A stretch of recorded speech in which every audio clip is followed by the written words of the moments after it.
Bugun sizlarga 2024-yilda trendda bo'lgan noodatiy va eksklyuziv eshikni ko'rsatmoqchiman.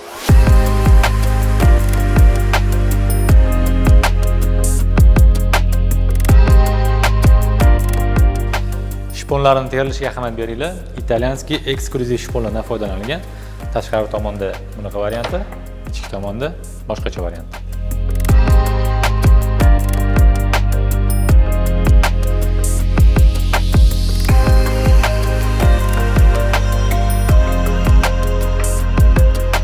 Eshigimizning uslubi pat-patolog, tepasi обман kafishkali bo'ladi. Eshigimizning yon tarafida italyanskiy skrytli profil qo'yilgan. Ruchkalari ham italyanskiy, mexanizmlar ham italyanskiy qo'yilgan.